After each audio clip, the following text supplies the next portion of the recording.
स्वागत है आप सभी का मेरी यूट्यूब चैनल मोहनीज़ लाइफ में। तो इधर हम लोग छोड़ने गए थे पहले राहुल भैया को, उसके बाद हम लोग दीदी के यहाँ पहुँचे थे। तो ये मैंने ना जबलपुर का ही वीडियो है। मैं अभी घर पर आ चुकी हूँ, लेकिन ये थोड़ा सा लेट हो चुका है।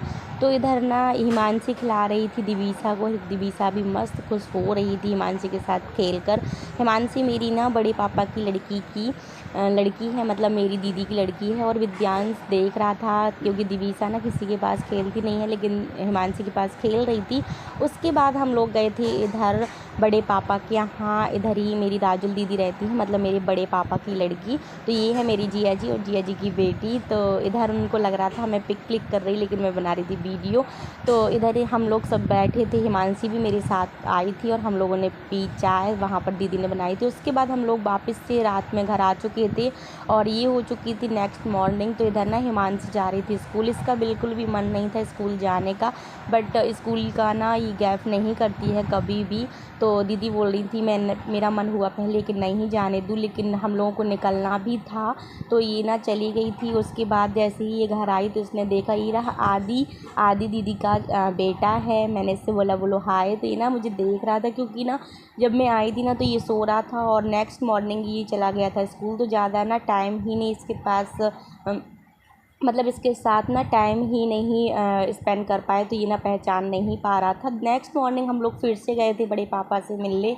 तो राजुल दीदी ना दिवीसा को इडली खिला रही थी। तो ये ना खा रही थी, मस्त खाए जा रही थी। और बड़े पापा इधर आराम कर रहे थे, उनकी तबीयत ठीक नहीं थी।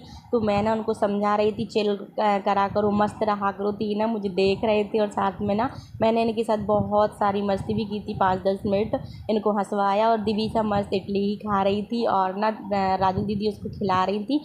फिर हम लोगों का ना निकलने का टाइम हो चुका था। दीदी के यहाँ से हम लोग घर जा रहे थे। तो इधर बोल रही थी कि तुमने ना रिजर्वेशन करवा के गलती कर दी है, तुम्हें एक दिन और रुकना चाहिए था।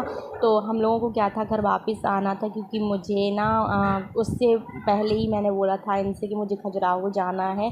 तो मुझे खजुराहो जाना था, ये लग रहा था मैं कब पहुँच जाऊँ, क्योंकि ना मुझे ना पापा की बहुत ज़्यादा वाली याद आ रही थी। लेकिन ना शादी में जाने की रिजर्वेशन हो चुके थे, इस वजह से मैंने ना कैंसिल नहीं किया था। ये बोल रहे थे शादी में जाना भी ज़रूरी है, लेकिन मुझे पापा की याद आ रही थी। इधर हम लोग ट्रेन में बैठे थे, विद्यांश ना दिवीसा को खिला रहा था और मैं इधर लेटी थी। मेरी बिल्कुल भी तबीयत भी ठीक नहीं थी, क्योंकि पता नहीं क्यों बड़ा ही अजीब सा लग रहा था। मेरा शादी में भी मन नहीं लग रहा था, क्योंकि शादी में जाने से पहले मुझे टाइफाइड हो गया था, जिसकी वजह से मुझे ना बिल्कुल मतलब ऐसा लग रहा था मैं शादी में ना जाऊँ। लेकिन रिजर्वेशन हो गया था और जाना भी ज़रूरी था, और वहाँ पे भी मेरी तबीयत ठीक नहीं थी। इधर ना ये जो दीदी है ना, ये दिवीसा के साथ खेल रही थी।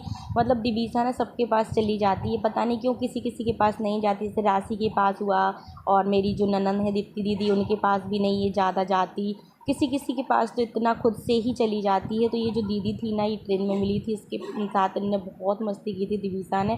फिर इधर हम लोग आ चुके थे घर पर और ना नेक्स्ट मॉर्निंग हो चुकी थी। मैंने ना रात में ही अपना बैग ना अनपैक करके सारा सामान अलग करके और खजुराहो के लिए बैग पैक कर लिया था। और मैं भी रेडी हो चुकी थी और दिवीसा को भी मैंने कर दिया था रेडी, और मैं निकल चुकी थी अपने पापा से मिलने, क्योंकि ना मुझे उनकी बहुत ज़्यादा याद भी आ रही थी। और मैंने ना उनसे बात की थी तो उनकी तबीयत से भी ठीक नहीं लग रही थी। शिवानी ने भी बताया था कि पता नहीं क्यों पापा की तबीयत सी ठीक नहीं है, बस वो बता नहीं रहे हैं कि क्या प्रॉब्लम है। तो वैसे भी मुझे लग रहा था मैं उनसे कब मिल लूँ, जब से मुझे ये पता चला कि उनकी तबीयत ठीक नहीं है। तो फिर मेरा मन ये हुआ कि क्यों ना मैं खुद चली जाऊँ। तो ये बोल रहे थे एक काम करो तुम चले जाओ। पहले मैं अकेले ही जा रही थी, लेकिन पापा बोले तुम अकेली नहीं आओगी, या तो मैं सानू को भेज रहा या फिर मैं खुद आ रहा। तो पापा ना सुबह से खुद ही उसी ट्रेन से चले गए थे।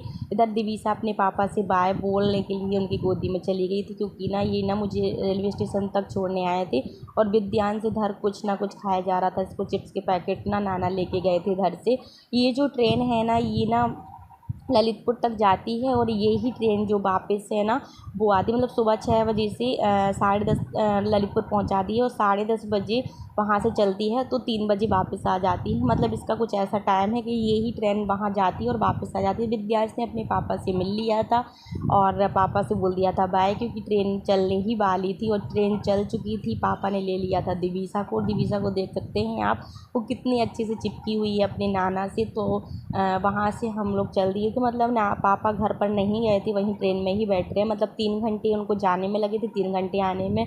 मतलब बच्चों से कितना प्यार रहता है मम्मी पापा का कि वो ना उनके लिए टाइम वाइम कुछ नहीं देखते। उनको जैसे ही पता चला कि मैं अकेली आ रही हूँ, मैंने ना ये बोल रहे थे मैं छोड़ देता हूँ, बट मैंने कहा ट्रेन में बैठ के ही तो जाना है, क्यों परेशान हो रहा है। लेकिन पापा को ये लगा 2 बच्चे हैं, अभी ज़्यादा बड़े भी नहीं हैं, क्योंकि दिवीसा भी अभी बहुत छोटी है। और इधर ये जो 2 छोटे छोटे बच्चे थे ना, ये इन्होंने अभी दिवीसा के साथ बहुत सारी मस्ती की थी। और बारिश हो रही थी, रास्ते भर बारिश हुई। जैसे ही हम लोग खजुराहो आए ना, तो खजुराहो में बारिश होना बंद हो चुका था। और दिवीसा इधर सो भी रही थी, जाग भी रही थी, वो दोनों ही काम कर रही थी। विद्यांश अपने ही मस्ती कर रहा था, इधर ये झूल रहा था। फिर ना इसको मैंने डांटा कि कहीं गिर जाओगे ना तो बहुत बुरी तरीके से लगेगी, तो बोल रहा था मुझे नहीं लगती, टेंशन नहीं लो मम्मा। और मेरे बाल आप देख सकते हैं किस तरीके से उड़ चुके थे, इधर उधर बिखर रहे थे। और फिर फाइनली हम लोग पहुँच चुके थे खजुराहो। और इधर देख सकते हैं, मुझे ये लग रहा था कहीं रेलवे स्टेशन पर बारिश ना हो रही हो, लेकिन बारिश रुक चुकी थी और मौसम अच्छा हो चुका था। इधर हम लोगों ने निकाल लिए थे बैग। विद्यांश ने अपना बैग टांग लिया था, क्योंकि इसमें इसका ही सामान था। ये फूल लेके आया था अपना, और पापा गए थे वहाँ पर ऑटो देखने के लिए। तो विद्यांश देख रहा था कि नाना बेचारे ऑटो देखने के लिए जा रहे हैं। उन्होंने बोला भी था कि तुम इधर ही खड़े रहो, हम लोग आते हैं। मैंने बोला था वहीं तक चलते हैं, लेकिन वो बोले नहीं मैं ऐसा ऑटो लेके आता हूँ, क्योंकि सामान ज़्यादा था। तो हम लोग ऑटो में बैठ चुके थे, निकल चुके थे घर के लिए। और आप देख सकते हैं इधर भी बहुत तेज़ वाली बारिश हुई थी, लेकिन ये अच्छा हुआ कि मेरे आने के टाइम पर बारिश बिल्कुल भी नहीं हुई थी।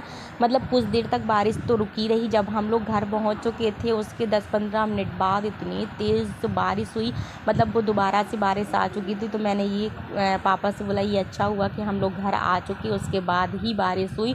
तो मम्मी हम लोगों को लेने पहुंच चुकी थी, क्योंकि क्या है अभी इधर ना मेरे घर की कॉलोनी है जो, वहाँ पर काम लगा है, जिस वजह से मेरे घर के पास तक ऑटो नहीं जा पाता है। तो मम्मी ना बाहर लेने को आ चुकी थी, और मिनी देख रही थी दिवीसा आ चुकी थी। तो दिवीसा सोते सोते उठी, तो उसको ये लगा मैं कहाँ आ गई। तो इधर ना मम्मी लेने पहुँच चुकी थी बाहर तक। तो मम्मी मुझे देख रही थी और हंसे जा रही थी। शिवानी वेट कर रही थी बाहर का, और ये बोल रही थी कि मुझे लेना था पहले दिवीसा को, लेकिन मानी ने ले लिया। तो ये इधर ये चल रहा था, इसने तुरंत छुड़ा लिया था मम्मी से। उसके बाद इधर हम लोग पहुंच चुके थे अंदर। तो अंधेरा सा लग रहा था ना, तो दिवीसा ना उसका मुंह बन रहा था। फिर हम लोगों ने ना मतलब इधर लाइट ऑन की। पापा बोले उसको कुछ दिख ही नहीं रहा होगा। उधर मौसी की और दिवीसा की दोनों की चल रही थी मस्ती। नानी कर रही थी अपने विद्यांश को प्यार, लेकिन विद्यांश बोलता मैं बड़ा हो चुका हूँ, लेकिन फिर भी पे नानी बोलती तुम मेरे लिए छोटे ही हो। उधर फिर शिवानी ने ना स्टॉल से पहना दी थी दिवीसा को साड़ी, और साथ में ना उसको बिंदी भी लगा दी थी। कितनी क्यूट लग रही थी। मना किया था कि शिवानी उसको इस तरीके से मत करो, उसको नज़र लग जाएगी, लेकिन मैंने वीडियो जैसे ही चालू की तो पापा ने मुझे भी डांट दिया था कि हर टाइम वीडियो बनाती रहती है उसकी। उधर उधर मम्मी उसको सुला रही थी, बोल रही थी कि वो सो जाएगी, उसके सोने का टाइम हो रहा है। तो इधर ये सोएगी, और विद्यांश की भी इधर अपनी ही अलग मस्ती चल रही थी। वो बोल रहा था मैं थोड़ी देर से सोऊंगा। सो इस वीडियो को रहने देते हैं इधर ही तक। मिलते हैं आप लोगों से नेक्स्ट वीडियो में, तब तक के लिए बाय बाय।